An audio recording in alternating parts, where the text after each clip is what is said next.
Hello.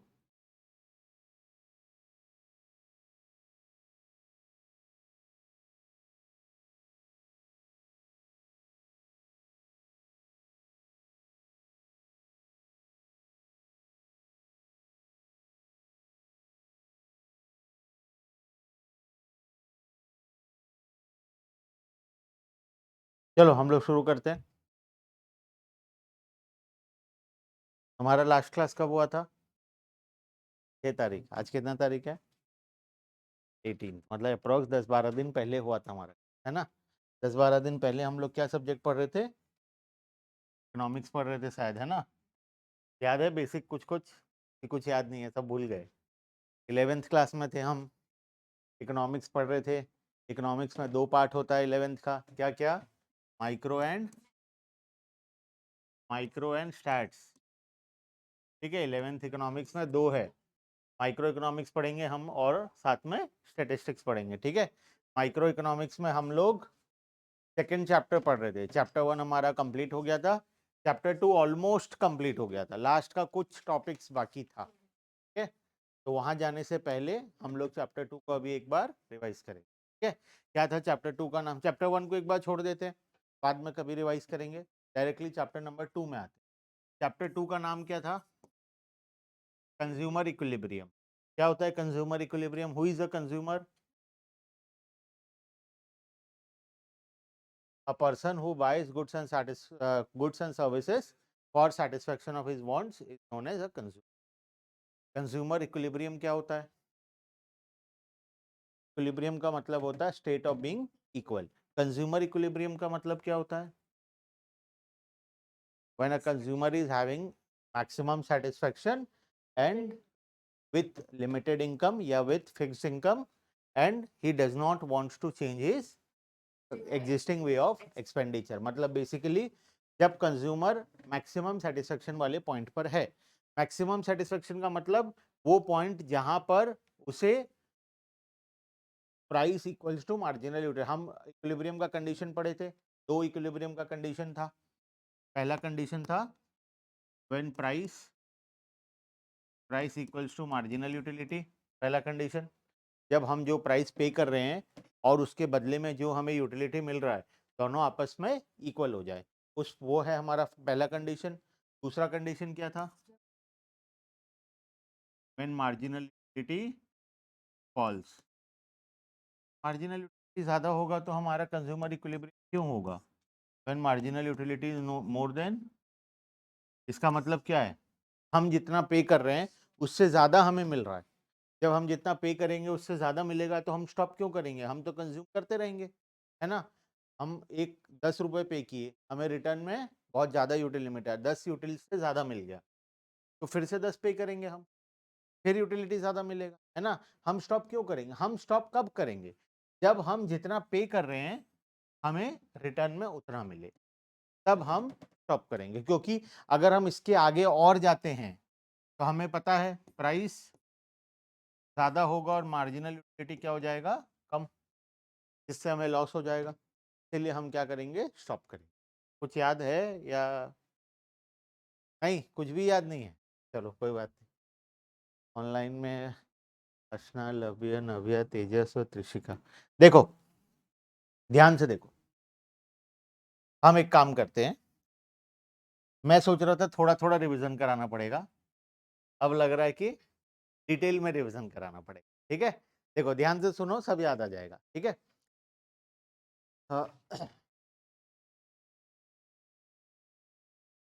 Chapter number 2 consumer. अच्छा, consumer equilibrium chapter को हम लोग 2 पार्ट में डिवाइड किए। एक था कार्डिनल यूटिलिटी और दूसरा था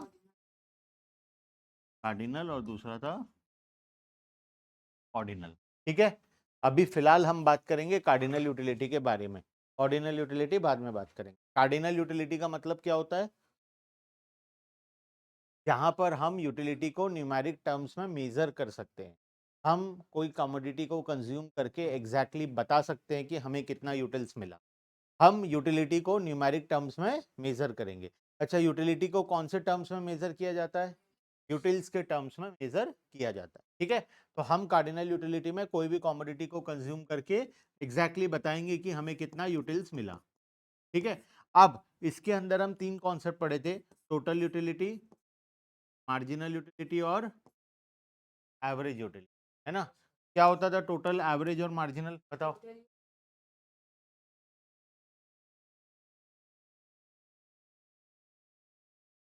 ऐड कर देंगे, ठीक है।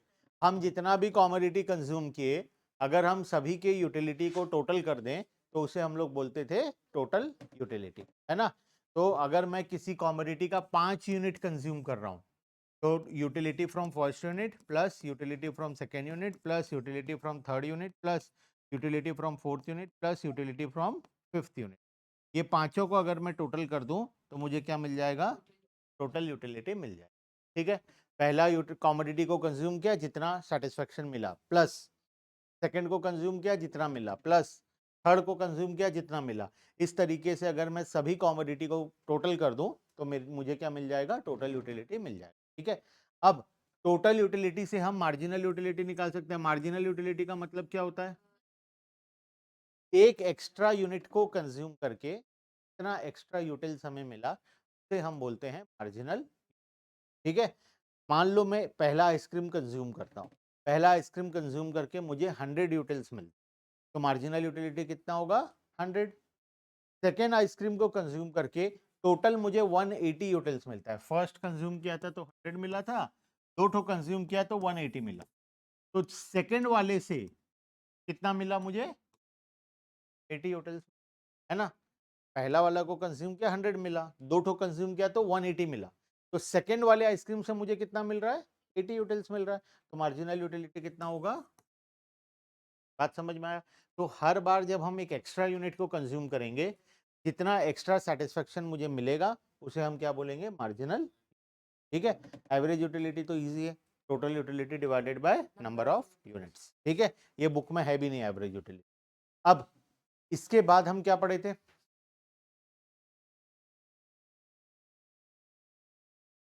Relationship between TU and MU,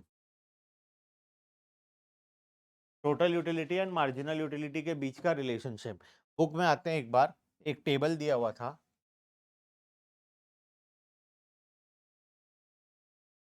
यहां पर देखो पेज नंबर 14 में टेबल एक दिया हुआ, हमें आइसक्रीम कंज्यूम्ड दिया है और उसका मार्जिनल यूटिलिटी और टोटल यूटिलिटी हमें बताया है। ठीक है, पहला आइसक्रीम को कंज्यूम किए तो मार्जिनल यूटिलिटी 20 मिला, टोटल यूटिलिटी कितना हुआ, वही 20। सेकेंड आइसक्रीम को कंज्यूम किए तो सेकेंड आइसक्रीम से हमें 16 यूटिल्स एक्स्ट्रा मिला, टोटल कितना हो गया, 20 + 16 36। तीसरा आइसक्रीम से 10 एक्स्ट्रा मिला, टोटल कितना हो गया, 46, 50 50 और 44। इस तरीके से चलेगा। ध्यान देने वाला बात यह है कि मार्जिनल यूटिलिटी को देखो तो मार्जिनल यूटिलिटी कंटिन्यूसली क्या हो रहा है, डिक्रीज हो रहा है, डिक्रीज हो रहा है। ठीक है, पहले 20 था, 16 हुआ, 10 हुआ, 4 हुआ, 0 हुआ, -6। ठीक है, मार्जिनल यूटिलिटी कंटिन्यूसली क्या हो रहा है, डिक्रीज हो रहा है। मार्जिनल यूटिलिटी हमेशा डिक्रीज ही होती है, 99% ऑफ द कॉमोडिटी के केस में मार्जिनल यूटिलिटी जो है वो कंटिन्यूसली डिक्रीज ही होता है। अगर मार्जिनल यूटिलिटी इंक्रीज होना शुरू हो जाए तो क्या होगा, तो कभी हम सेटिस्फाई होंगे ही नहीं, कंप्लीट सेटिस्फेक्शन हमें कभी नहीं। पहला यूनिट कंज्यूम किए, मान लो 20 यूटिल्स मिला, दूसरा में मान लो 40 मिलता है, तीसरा में 60 मिलता है, उसके बाद 80 मिलता है, उसके बाद 100 मिलता है, तो तुम कब स्टॉप करोगे, हर बार तो ज्यादा मजा आ रहा है, जब हर बार ज्यादा मजा आ रहा है तो तुम कभी स्टॉप ही नहीं करोगे, है ना। तो इसीलिए हम जो भी कॉमोडिटी के बारे में पढ़ाई करते हैं उस केस में मार्जिनल यूटिलिटी कंटिन्यू क्या होता है, फॉल करता है। ठीक है, क्योंकि रियल लाइफ में भी ऐसा ही होता है, कोई भी कॉमोडिटी तुम कंज्यूम करो उसका मार्जिनल धीरे धीरे क्या होगा, कम ही होगा, नॉर्मली ये कम हो रहा है। अच्छा, टोटल यूटिलिटी को देखो तो मार्जिनल यूटिलिटी तो कंटिन्यूसली फॉल हो रहा है, टोटल यूटिलिटी पहले इंक्रीज हो रहा है। देखो 20 था, 36 हुआ, 46 हुआ, 50 हुआ, इंक्रीज हुआ कंटिन्यूस। ठीक है, स्टार्टिंग में क्या हो रहा है, इंक्रीज हो, इंक्रीज होने के बाद अपने मैक्सिमम पॉइंट पर पहुंचा, है ना, मैक्सिमम पॉइंट, इससे ऊपर और गया नहीं गया, 50 is the maximum point. Maximum point में पहुंचने के बाद क्या करने लगा, फॉल हो गया, 44 में आ गया, और आगे जाएंगे तो ये और कम होता जाएगा। अगर मैं 7th unit, 8th unit, 9th unit को बनाऊं तो ये और धीरे धीरे क्या होगा, बात समझ में आया। तो टोटल यूटिलिटी क्या होता है, टोटल यूटिलिटी पहले राइज होता है, फिर मैक्सिमम में पहुंचता है, फिर, ठीक है, और वहीं पर मार्जिनल यूटिलिटी क्या होता है, खाली फॉल होता है, खाली फॉल होता है, ठीक है। मतलब पहले पॉजिटिव रहता है, फॉल होते होते होते कहाँ चला जाता है, नेगेटिव में, जीरो होकर नेगेटिव में चला, ठीक है। जैसे यहाँ पर हुआ, देखो पॉजिटिव था, फॉल हुआ, 20 से 16 हुआ, 16 से 10 हुआ, 10 से 4 हुआ, फिर जीरो हो गया, जीरो के बाद नेगेटिव भी हो गया, ठीक है। लेकिन ये कभी भी बढ़ेगा नहीं, ये हमेशा क्या होगा, फॉल होता है। क्लियर है, marginal utility and total utility. अब दोनों के बीच का रिलेशनशिप,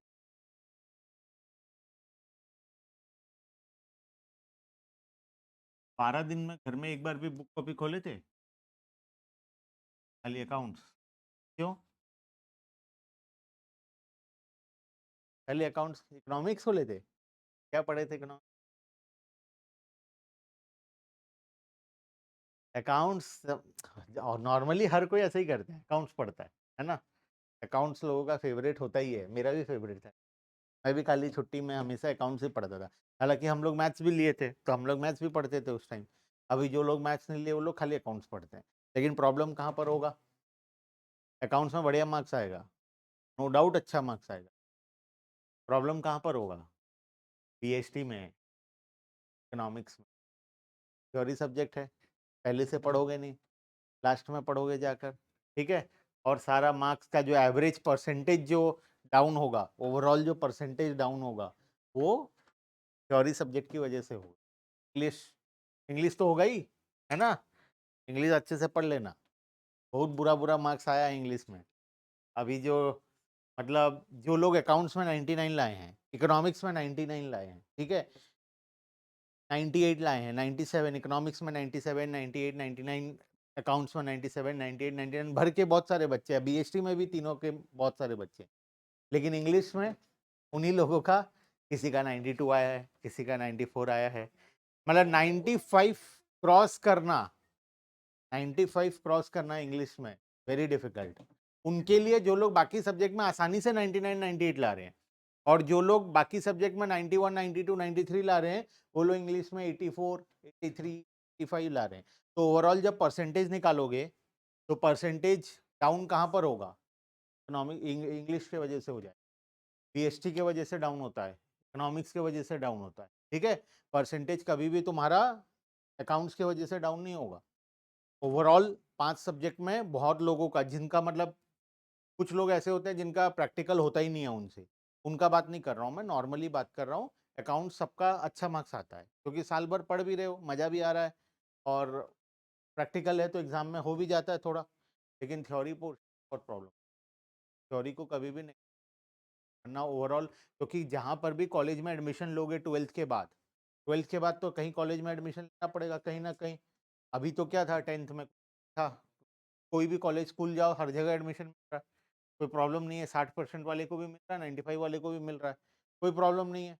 लेकिन 12th के बाद, 12th में का रिजल्ट के बेसिस पे एडमिशन, अगर सीयूईटी एग्जाम देते हो तो CUET के बेस पर और 12th के मार्क्स के बेस पर तुम्हें एडमिशन, वहाँ पर तुम्हारा इंपॉर्टेंस बनेगा तुम्हारे रिजल्ट। अभी तक कोई इंपॉर्टेंट नहीं था, अभी तक ठीक है, 10th में भी कोशिश था बोर्ड एग्जाम में अच्छा मार्क्स लाएं, बाई चांस अच्छा नहीं भी आया तो कौन सा तुम्हें कोई वैसा कॉलेज में जाना था जहाँ कट ऑफ होता है, तुम्हें तो बरगढ़ में पढ़ना था, कोई प्रॉब्लम तो था नहीं। लेकिन अभी 12th के बाद तो बरगढ़ में पढ़ने का ऑप्शन ही नहीं है, कहीं ना कहीं तो जाना पड़ेगा, इनफैक्ट पंचायत कॉलेज में भी कट ऑफ होता है, ठीक है। इतना हाल, ऐसा हालत है कि पंचायत 75% का होता है वहाँ पे, 70-75% का, लेकिन कट ऑफ होता है। जीएम कॉलेज, अच्छा मार्क्स नहीं आएगा तो 12th में जीएम वाले भी एडमिशन नहीं देंगे, सोच के देखो, ये हालत है, ठीक है। क्योंकि क्या होता है 12th के बाद सीएससी और सीएचएससी वाले दोनों आ जाते हैं। अभी कहाँ पे है, 10th के बाद कौन है, खाली सीबीएसई वाले अलग हैं, सीएचएससी वाले अलग हैं। सीएचएससी वाले सीएचएससी के कॉलेजेस में एडमिशन ले रहे हैं, सीबीएसई वाले सीबीएसई में ले रहे हैं। अभी जैसे जो लोग 10th तक पढ़े थे ओडिशा बोर्ड से, वो लोग अभी एडमिशन लिए हैं वुमेन्स कॉलेज में, पंचायत कॉलेज में, वो लोग सीएचएससी में। लेकिन 12th के बाद सीबीएसई सीएचएससी अलग अलग नहीं है, तो वहां पर कंपटीशन बढ़ जाता है। सीएचएससी के बहुत सारे बच्चे, सीएससी के बहुत सारे बच्चे, अभी दोनों अलग अलग हैं अप टू 2। सीएससी स्कूल में सीबीएसई वाले जा रहे हैं, सीएचएससी वाले जा रहे हैं। आफ्टर 12th जब बीकॉम में जाओगे, बीकॉम में कोई सीबीएसई सीएचएससी अलग अलग नहीं होता, दोनों एक साथ आ जाएंगे, मतलब डबल हो जाते हैं, एक साथ नंबर ऑफ स्टूडेंट्स डबल हो जाते हैं, तो एडमिशन में इसीलिए कट ऑफ आ जाता है, सबके पास उतना सीट नहीं है। तो पंचायत कॉलेज में बहुत सारे लोग अप्लाई किए हैं, सीबीएसई वाले भी बहुत लोग अप्लाई किए हैं, सीएचएससी वाले भी बहुत लोग अप्लाई, सारे ऑल ओवर इंडिया में ऐसे होता है, हर स्टेट बोर्ड के बच्चे 12th के बाद आ जाते हैं कॉलेज में एडमिशन, ठीक है, जबकि जो कि अप टू 12th ऐसा नहीं, तो वहां पर कंपटीशन बढ़ जाता है, और वहां पर हर कॉलेज का कट ऑफ होता है, हर कॉलेज का, प्राइवेट को छोड़ दे तो हर कॉलेज का कट ऑफ होता है, ठीक है। तो वो कट ऑफ को क्वालिफाई करने के लिए एक सब्जेक्ट का मार्क्स इंपॉर्टेंट नहीं, सभी सब्जेक्ट में चलाना पड़ेगा, ओवरऑल परसेंटेज लाना पड़ेगा, तभी वो कट ऑफ में आएगा नाम, ठीक है। चलो अब देखो यहाँ पर total utility and marginal utility, total utility and marginal, हम दोनों के बारे में तो पढ़े, अब दोनों के बीच का रिलेशनशिप, 3 पार्ट में इसको डिवाइड करते हैं, पहला पार्ट, दूसरा पार्ट एंड तीसरा पार्ट, ठीक है। This is stage 1, stage 2 and this is stage 3। Stage 1 में क्या हो रहा है बताओ, दोनों के बीच का रिलेशनशिप बताओ। स्टेज 1 में, स्टेज 1 में क्या हो रहा है, तो एमयू तो हमेशा डिक्रीज होता है, एमयू का डिक्रीज होना कोई नया बात नहीं है, हाँ पॉजिटिव है, ये नया बात है, एमयू हमेशा डिक्रीज होता है, उसका आदत है वो डिक्रीज होगा, ठीक है, लेकिन वो पॉजिटिव है। स्टेज 1 में क्या है, एमयू पॉजिटिव, फॉल तो करेगा लेकिन यह क्या रहेगा, पॉजिटिव, ठीक है। तो टोटल यूटिलिटी क्या होगा, टोटल यूटिलिटी, ठीक है, स्टेज 1 में when total utility increases marginal utility is positive, या फिर हम ऐसा बोल सकते हैं marginal, when marginal utility is positive total utility, ठीक है। मार्जिनल यूटिलिटी फॉल होगा, मार्जिनल यूटिलिटी फॉल होगा, ये कोई नया बात नहीं, ठीक है, मार्जिनल यूटिलिटी हमेशा फॉल ही होता है। सेकेंड स्टेज, स्टेज 2 में क्या हो रहा है देखो, मार्जिनल यूटिलिटी इक्वल्स टू 0, ठीक है। टोटल यूटिलिटी क्या है, टोटल यूटिलिटी अपने मैक्स, ठीक है, क्लियर है। सेकेंड स्टेज, तीसरा स्टेज में क्या हो रहा है, एमयू क्या है,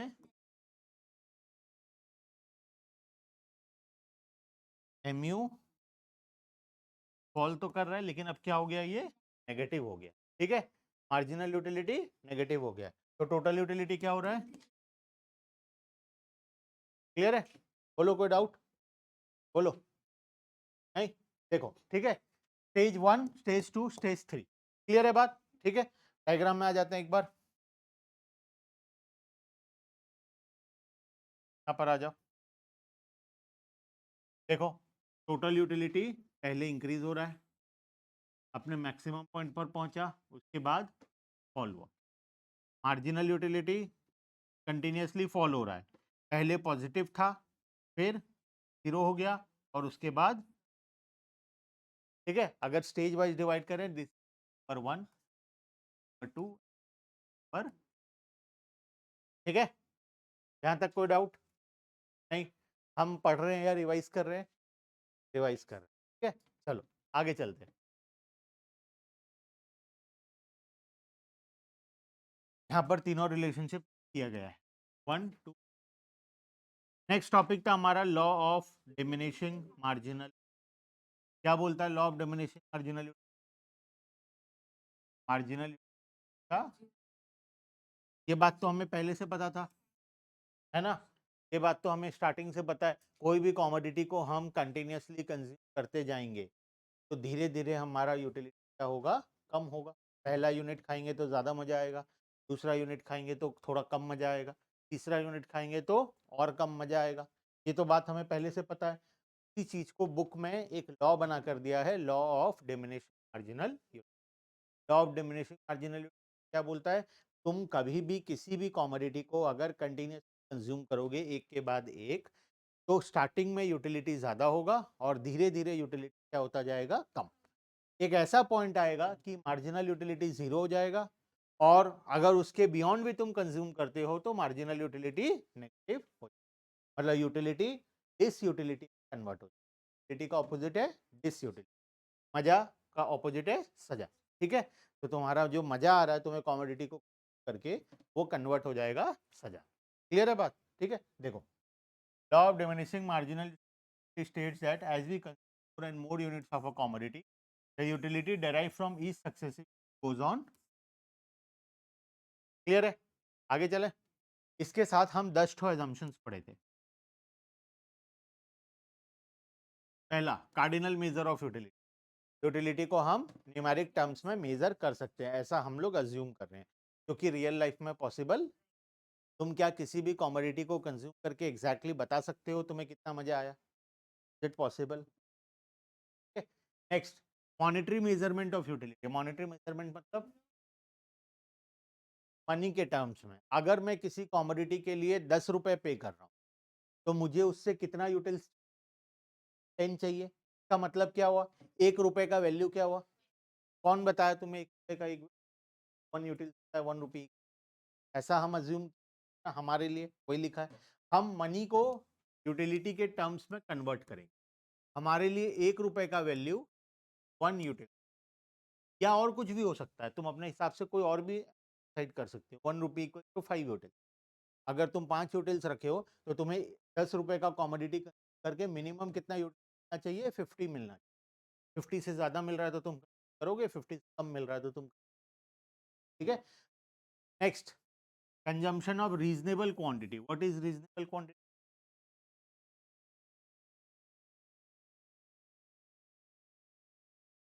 रीजनेबल क्वांटिटी मतलब एक नॉर्मल ह्यूमन बीइंग जो नॉर्मली कंज्यूम करता है, वो क्वांटिटी को हम लेकर। पानी पीने का मतलब 1 ग्लास ऑफ वाटर। ठीक है, एक बाल्टी पानी। आइसक्रीम का मतलब जो एक कप ऑफ आइसक्रीम हम लोग नॉर्मली कंज्यूम। ठीक है, उसमें तुम 5 किलो वाला डब्बा अगर रखोगे तो पहले डब्बे में ही क्या होगा? मार्जिनल यूटिलिटी जीरो होकर, नेगेटिव होकर, हॉस्पिटल में एडमिट होकर मरने का बारी आ जाएगा, है ना। दूसरा यूनिट तक तो पहुंच ही नहीं पाओगे। जब दूसरा यूनिट तक ही नहीं पहुंच पाओगे तो कहां से मार्जिनल यूटिलिटी और टोटल यूटिलिटी अलग अलग निकालोगे और डायग्राम बनाओगे? पॉसिबल नहीं है। तो हम हमेशा एक रीजनेबल क्वांटिटी जो एक नॉर्मल ह्यूमन बीइंग एक बार में कंज्यूम करता है उस पर चलेंगे। ठीक है, तो रीजनेबल क्वांटिटी का होना बहुत जरूरी है। तीसरा, sorry, point number 4, continuous consumption. What do you mean by continuous consumption? एक के बाद एक हमें कंज्यूम करना है। अगर हम आइसक्रीम कंज्यूम कर रहे हैं और उसका यूटिलिटी को मेजर कर रहे हैं, तो फर्स्ट यूनिट को कंज्यूम करने के तुरंत बाद हम दूसरे यूनिट को कंज्यूम करें। अगर टाइम गैप हो गया, पहला यूनिट आज कंज्यूम किए, दूसरा यूनिट कल कंज्यूम किए, तीसरा यूनिट परसों कंज्यूम किए, तो क्या मार्जिनल यूटिलिटी डिक्रीज होगा? कोई गारंटी है? ठीक है, तो कंटिन्यूअस कंजम्पशन होना। Point number 5, no change in quality का मतलब जो भी कॉमोडिटी तुम कंज्यूम कर रहे हो का यूनिट 1 2 3 4 जितना भी कंज्यूम करोगे, सभी का क्वालिटी, साइज, टेस्ट सब कुछ क्या होना चाहिए? पहला आइसक्रीम अगर वेनिला आइसक्रीम है और दूसरा आइसक्रीम अगर चॉकलेट आइसक्रीम है, तो दूसरा आइसक्रीम का जो यूटिलिटी होगा वो पहले से कम होगा या ज्यादा होगा? हो सकता है ज्यादा हो, जिसको चॉकलेट आइसक्रीम पसंद है उसके लिए ज्यादा होगा। लेकिन हम क्या पढ़े थे? दूसरा आइसक्रीम का यूटिलिटी कम होगा, है ना। तो तुम तो आइसक्रीम को ही बदल दिए, तो फिर ये थ्योरी काम नहीं करेगा। इसीलिए जो कॉमोडिटी कर रहे हो सारा यूनिट सेम होना चाहिए। चॉकलेट आइसक्रीम कर रहे हो तो स्टार्टिंग से चॉकलेट ही करो, सारा कॉमोडिटी चॉकलेट ले लो, सेम आइसक्रीम। वेनिला कर रहे हो तो सारा वेनिला ले लो। ठीक है, नेक्स्ट, ये तो हर जगह आ जाता है, रैशनल कंज्यूम। ठीक है, उसके बाद independent utilities. What do you mean by independent?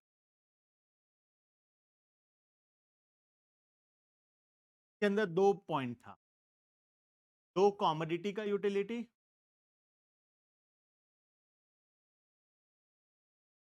And to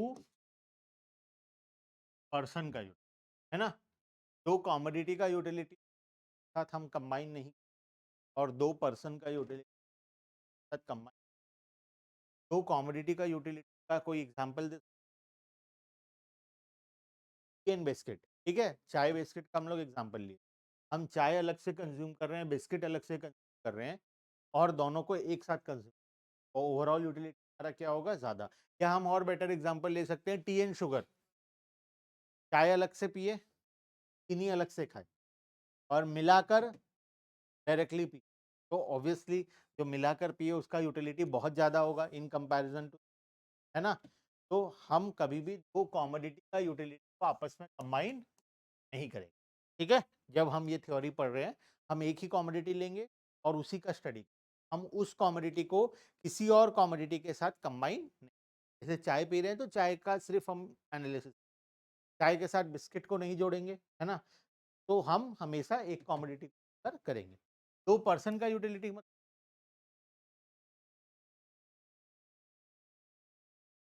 हाँ, कभी कभार क्या होता है, नॉर्मली बहुत केस ऐसा होता है, एक कॉमोडिटी अगर किसी को पसंद नहीं आता है, सेम चीज दूसरे को भी पसंद नहीं आता। एक अगर किसी को पसंद आता है तो को भी पसंद, ठीक है। तो हम दो पर्सन को भी आपस में कंबाइन, ठीक है, नॉर्मली ऐसा होता है बहुत केसेस में, ठीक है। उसके बाद marginal utility of money remains constant, इसका मतलब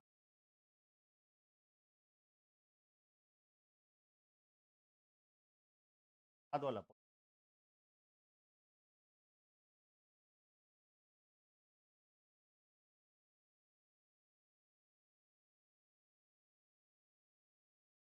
वाला पॉइंट है। तुम जितना भी बताओ पॉइंट नंबर 9 है, अभी पॉइंट नंबर 8 का बात है। Marginal utility of money remains,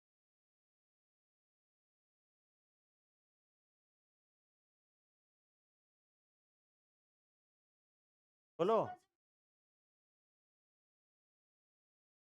very good, ध्यान देखो। नॉर्मली क्या होता है, जब हमारे पॉकेट में ज्यादा पैसा होता है, मेरे पॉकेट में अगर 1 लाख रुपए, तो मैं 10 रुपए का कॉमोडिटी खरीदने से पहले क्या अपना डिसीजन लूंगा, इससे कितना यूटिल आएगा, मजा नहीं आएगा, इतना दिमाग नहीं लगाऊंगा।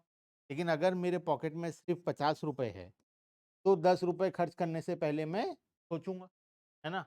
तो क्या कॉमोडिटी बदला, कॉमोडिटी वही है, पहले भी 10 रुपए,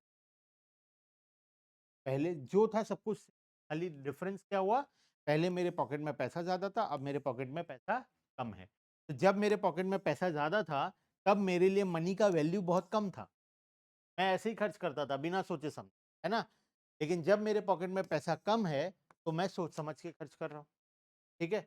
वही चीज बोला है कि हम हमेशा मानकर चलेंगे, कंज्यूमर के वैल्यू रियल लाइफ में, रियल लाइफ पॉकेट में जब ज्यादा पैसा होता है, तब हम बिना सोचे समझे खर्च करते हैं। लेकिन जब कम पैसा होता है, तब हम लोग सोच समझ के खर्च, तो हमारा डिसीजन मेकिंग बदल जाता है ना। तो वही चीज यहाँ पर लिखा है कि कंज्यूमर का मनी का जो वैल्यू है वो हमेशा ये सेम रहेगा। लेकिन रियल लाइफ में ऐसा नहीं, ज्यादा पैसा होता है तो मनी का वैल्यू कम हो जाता है, जब कम पैसा होता है तो मनी का वैल्यू बढ़ जाता है, ठीक है। Next, fixed income and prices. Consumer का इनकम फिक्स रहेगा, और कॉमोडिटी का प्राइस जो है वो भी, फर्स्ट यूनिट अगर 10 रुपए में खरीदे का प्राइस भी 10 होगा, थर्ड यूनिट का प्राइस भी 10 होगा, फोर्थ यूनिट का प्राइस भी 10 होगा, ठीक है। आखिरी पॉइंट, परफेक्ट नॉलेज। हम ऐसा मानकर चलते हैं, मार्केट के बारे में नॉलेज, कंज्यूमर को सब कुछ पता है, कहाँ पर कमोडिटी किस प्राइस पर मिल रहा है, किस कमोडिटी को कंज्यूम करने से इन रियल लाइफ में हमें मार्केट का नॉलेज, ठीक है, किसी को भी नहीं होता। बहुत केसेस में क्या होता है, हम कुछ कमोडिटीज दूसरों के मुकाबले ज्यादा प्राइस में खरीद, या दूसरों के मुकाबले कम प्राइस में खरीद, या ज्यादा प्राइस देकर कम हल्के क्वालिटी का खरीद लेते, बहुत बार ऐसा होता है, ठीक है। तो लेकिन हम मानकर चल रहे हैं कि कस्टमर के परफेक्ट प्राइस पर कौन सा कमोडिटी दुकान पर किस क्वालिटी का कितना क्वांटिटी मिल रहा है, उसको सब कुछ पता है, हाँ? नहीं, क्लियर है यहाँ तक, ठीक है। Next, consumer equilibrium. Consumer equilibrium को हम रिवाइज करेंगे ओनली कंडीशंस। कंज्यूमर इक्विलिब्रियम का 2 कंडीशन था, दोनों condition in case of single commodity. First condition था marginal equals to price of the commodity. ठीक है, इक्विलिब्रियम का 2 कंडीशन, पहला condition marginal utility must be equal to price of the commodity, और दूसरा कंडीशन, ठीक है, जब ये दोनों कंडीशन सेटिस्फाई होगा तब हम consumer equilibrium in case of single commodity. ठीक है, in case of multiple commodities या 2 कॉमोडिटीज, पहला condition mu x by P X equals to y by दोनों का रेशियो। ठीक है, दोनों का प्राइस और यूटिलिटी का जो रेशियो है वो सेम होना चाहिए। ठीक है, क्लियर है। और दूसरा कंडीशन तो वही है। ठीक है, बोलो कोई डाउट यहां तक? हाँ चलाओ फैन, चलाओ, बंद है फैन। और ठीक है, क्लियर यहां तक, चले आगे।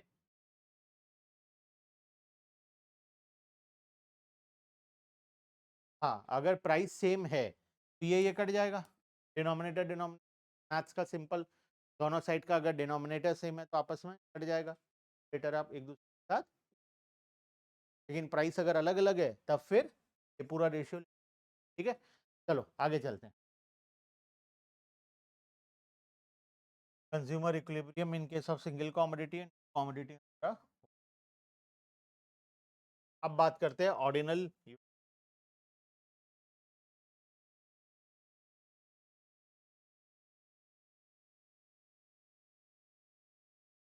ऑर्डिनल यूटिलिटी अप्रोच या इनडिफरेंस कर्व अप्रोच, स्कूल में कहां तक पढ़ाए हैं?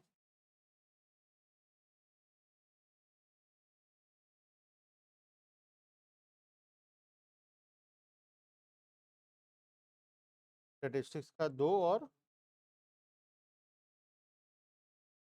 का पहला चैप्टर खाली, 2 चैप्टर। और सब संस्कार वाले हैं, संस्कार सब बाकी सब। ठीक है, तो बेसिकली हमें इस चैप्टर के बाद स्टार्ट शुरू है ना, क्योंकि स्टार्ट्स का पढ़ा दिया एक एक चैप्टर, और इसका पढ़ा ही नहीं है वाले, तो हम लोग इस चैप्टर के बाद स्टार्ट शुरू, वो आगे और पता चलेगा धीरे, और बहुत सारे चीज, किस दिन कौन सा चैप्टर शुरू हुआ और किस दिन खत्म हुआ वो भी नहीं पता, तो उससे पूछना पड़ेगा कि कहाँ तक पहुंच गए हम। ठीक है, वो भी नहीं जानता होगा, ऐसा हालत होगा। ठीक है, देखो ordinal utility approach, indifference curve analysis को हम लोग बोलते हैं या हिक्सन एनालिसिस बोलते हैं, क्योंकि हिक्स एंड एलन दोनों मिलकर इस कॉन्सेप्ट को डेवलप किए। इस कॉन्सेप्ट में क्या होता है, मिनिमम हम लोग 2 कॉमोडिटी को लेते हैं। ठीक है, क्योंकि रैंकिंग करना है, और रैंकिंग कब होगा, जब 2 लोग होंगे तभी तो एक फर्स्ट और एक सेकंड होगा, तो रैंकिंग के केस में हमें 2 कॉमोडिटी, यहाँ पर मिनिमम 2 कॉमोडिटीज होता है, हम 2 कॉमोडिटीज का कॉम्बिनेशन बनाते हैं बहुत सारा, और उसको मिलाकर हम लोग इन डिफरेंस कर्व, जो कि हम लोग पहले भी एक बार पढ़े, अभी हम लोग फिर से पढ़ने जा रहे हैं। यहाँ पर आ जाओ टेबल में,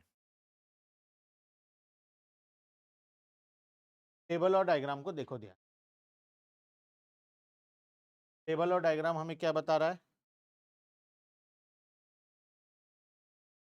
टेबल को पढ़ो तो याद से, ध्यान से।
देखो टेबल देखो ध्यान से,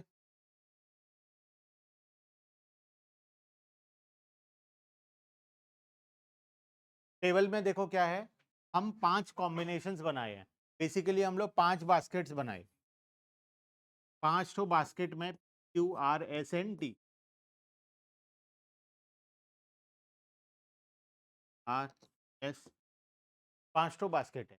पहला बास्केट में एक एप्पल है और 15 बनाना, 2 एप्पल, 4 एप्पल, 5 एप्पल पर है 10 बनाना, 6 बनाना और ठीक है। ये कॉम्बिनेशन तो हम बनाए, ध्यान ये दो कि जब एप्पल का क्वांटिटी बढ़ रहा है, बनाना का क्वांटिटी, तो एप्पल का क्वांटिटी जैसे जैसे बढ़ेगा तो टोटल यूटिलिटी एप्पल से बढ़ेगा, टोटल यूटिलिटी एप्पल का बढ़ेगा, और बनाना का क्वांटिटी कम होगा तो टोटल यूटिलिटी बनाना का कम होगा। ओवरऑल यूटिलिटी क्या हो जाएगा, मैच हो जाएगा। ठीक है, ओवरऑल यूटिलिटी आपका सेम हो जाए। हम इसी हिसाब से बनाए हैं 5 कॉम्बिनेशन, ताकि सभी का जो सेटिस्फैक्शन है वो आपस में क्या होगा, क्लियर है बात। ये तुम्हें तुम्हें कहाँ है सेटिस्फैक्शन, तो दिखाई नहीं देगा यहाँ। तुम्हें इमेजिन करना है कि 5 ठो बास्केट है, पांचों बास्केट में हम एप्पल्स एंड बनानास रखे हैं, इस हिसाब से कॉम्बिनेशन बनाए हैं कि सभी का सेटिस्फेक्शन क्या है। तो अगर तुम्हें पांचों में से ऑप्शन दिया जाए कौन सा बास्केट चूज करोगे, तो तुम कौन सा करोगे, क्यों, कोई सा भी, सबका सेटिस्फेक्शन लेवल क्या है, सेम है। में जो सेटिस्फेक्शन मिलेगा क्यू में भी वही मिलेगा, आर में भी वही मिलेगा, एस में और टी। तो हमें पांचों में से कोई सा भी दिया जाए चलेगा। ठीक है, अब हम क्या किए, इन पांचों को लेकर एक डायग्राम बनाए। ये है हमारा डायग्राम, और सभी पॉइंट्स को आपस में ज्वाइन करने से हमें एक कर्व मिला जिसका नाम हम दे इनडिफरेंस कर्व। इनडिफरेंस का मतलब क्या होता है, इसके बीच में कोई भी डिफरेंस नहीं।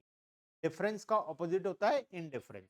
तो जब किसी चीज के बीच में कोई भी डिफरेंस नहीं होता उसको हम बोलते हैं।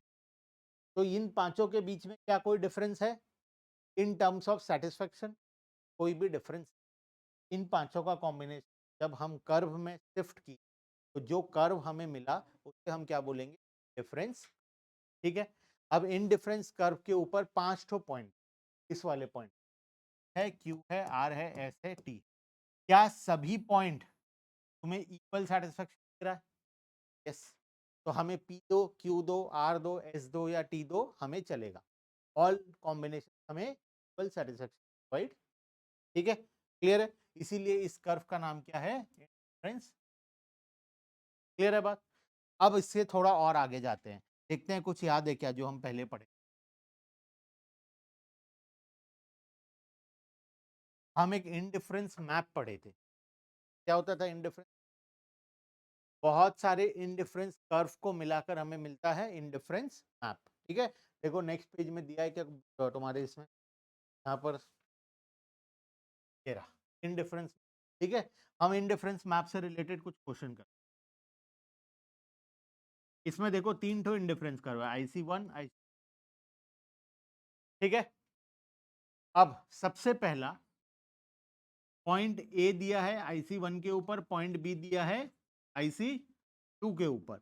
अगर मैं तुम्हें ऑप्शन दूं ए और बी, विच वन, वाई, कौन ए चूज करेगा, कौन बी चूज, सब बी वाले हैं, क्यों बी, क्यों, कैसे पता चला सेटिस्फेक्शन ज्यादा है, क्योंकि वो हाइयर इंडिफरेंस, कोई भी चीज जब हाइयर इंडिफरेंस कर्व में होता है तो वो हमें ज्यादा सेटिस्फेक्शन। ठीक है, तो ए और बी में ऑप्शन मिले, ठीक है। ए और सी कौन सा चूज करेंगे, ए और सी, तो कोई मैटर नहीं, बताओ जो भी मन, कोई सा भी कर सकते, सी, चलो कोई सा वाले तो छोड़ो, जो लोग सी, ए और सी, लोग ए बोले कि नहीं बोले, क्या चलो का मतलब सी है ना, ए नहीं बोले तो C। कोई भी करोगे।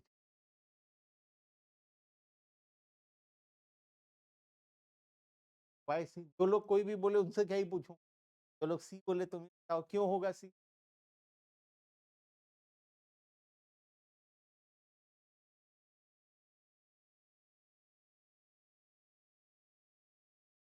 कोई भी ना, कोई भी हो, बिकॉज दोनों एक ही कर्व के हो। तो ए चूज करो या सी, हमें कोई फर्क नहीं पड़ता, because both are on IC, दोनों आईसी 1 पर है, same level of satisfaction provide कर रहे हैं। तो ए और सी में से कोई सा भी देने हमें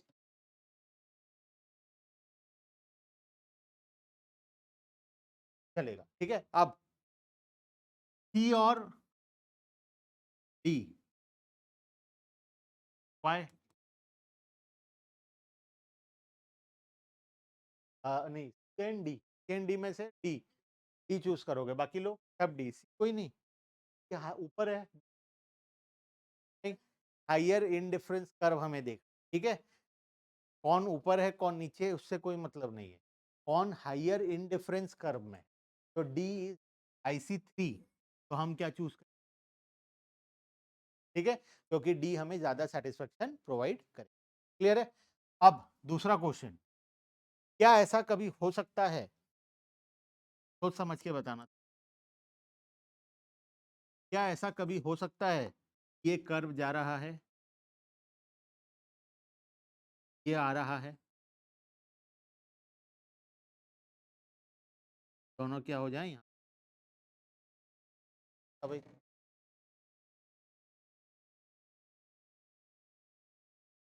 हाँ दे देते हैं, और ए से और बी भी,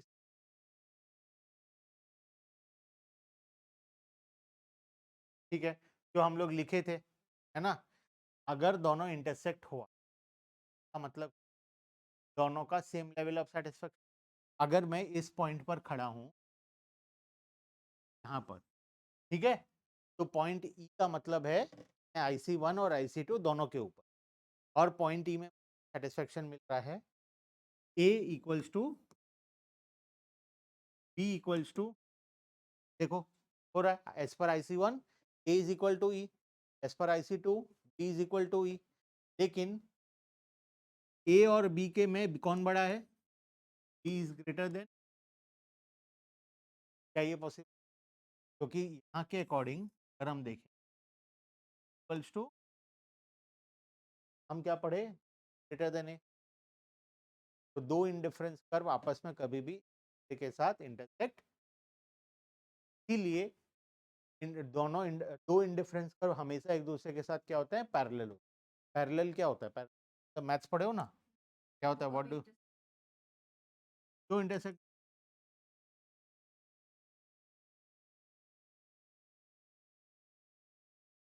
अच्छा पैरेलल है तो पता कैसे चलेगा इंटरसेक्ट नहीं हो, मुझे बताओ,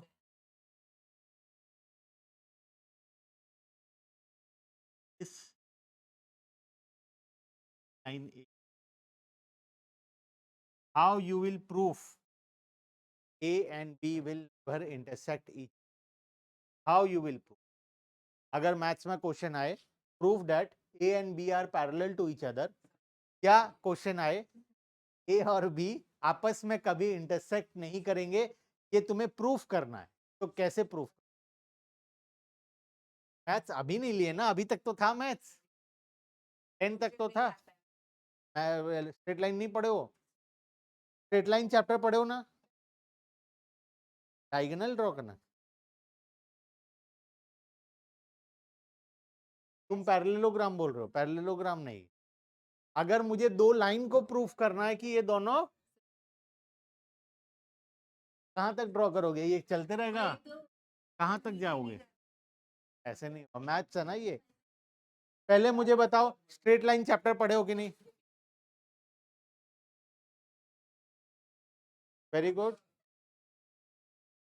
हाँ वेरी गुड वेरी गुड, देखो आ गया ना आंसर, पढ़े हो मतलब, देखो कैसे प्रूफ करते हैं, कोई भी लाइन आपस में अगर पैरेलल है, इसका मतलब ये दोनों के बीच का जो गैप है ये हमेशा, ठीक है। या फिर हम ऐसा भी कर सकते हैं को 90 डिग्री प्रूफ, अगर ये 90 डिग्री है चारों, इसका मतलब वो कभी भी इंटरसेक्ट नहीं, लेकिन 90 डिग्री प्रूफ तो करोगे, पैरेलल प्रूफ हो जाएगा, ठीक है। लेकिन कभी कभार ऐसा भी होता है कि 90 डिग्री नहीं है फिर भी पैरेलल है। पैरेललोग्राम, पैरेललोग्राम का साइड्स 90 डिग्री होता है क्या? नहीं होता, फिर भी पैरेलल होते हैं सब, ठीक है। तो पैरेलल 90 डिग्री है तब तो पैरेलल है, कोई दिक्कत नहीं है, तब तो ठीक है, ओके। लेकिन कभी कभार 90 डिग्री नहीं होता है फिर भी पैरेलल होते हैं, तो उस केस में क्या प्रूफ करना है? कोई भी दो पॉइंट का जो डिस्टेंस है ये प्रूफ कर दो, ठीक है। जैसे अगर मुझे IC1 IC2 IC3 को पैरेलल प्रूफ करना है तो मैं क्या करूंगा, यहां से यहां का गैप इक्वल टू यहां, ये गैप अगर इक्वल है इसका मतलब ये दोनों क्या है, पैरेलल। क्लियर है बात? IC2 IC3 को पैरेलल प्रूफ करना है तो ये दोनों गैप को मैं क्या करूंगा, इक्वल प्रूफ कर दूं। अगर ये दोनों इक्वल है इसका मतलब दोनों लाइन क्या है, आपस में पैरेलल। क्लियर है बात? ठीक है। तो इनडिफरेंस कर्व एक दूसरे के साथ पैरेलल होते हैं, मतलब वो कभी भी एक दूसरे, हमेशा एक दूसरे से अलग अलग रहे, ठीक है। और भी हम प्रॉपर्टीज पढ़े थे डिफरेंस, देखो यहाँ assumptions of indifference curve and properties of indifference, time है ना। assumption तो देखो, टू कॉमोडिटी, हमेशा दो कॉमोडिटी लेना है, फटाफट करते हैं, बहुत इजी है। इंडिफरेंस कर्व में हमें हमेशा दो कॉमोडिटी लेना है। Next, non satiety, non satiety का मतलब कंज्यूमर अपने फुल सेटिस्फेक्शन वाले लेवल में नहीं पहुंचा है, ठीक है, हम अज्यूम करते हैं। लेकिन अगर मान लो कंज्यूमर फुल सेटिस्फेक्शन पहुंच गया है तो क्या होगा? तो जो हम लोग कॉम्बिनेशन बना रहे थे, मान लो एप्पल खा खा के कंज्यूमर बोर हो चुका है, तो चौथा एप्पल पांचवा एप्पल से सेटिस्फेक्शन क्या होगा, कम हो जाएगा, ड्रास्टिकली कम हो जाएगा। तो क्या वो सारे कॉम्बिनेशन एक दूसरे से इक्वल होंगे? नहीं। इसलिए हम मानकर कंज्यूमर अपने फुल सेटिस्फेक्शन अभी तक नहीं। ऑर्डिनल यूटिलिटी, यूटिलिटी को हम लोग रैंकिंग करेंगे, ठीक है। के बाद diminishing marginal rate of substitution का मतलब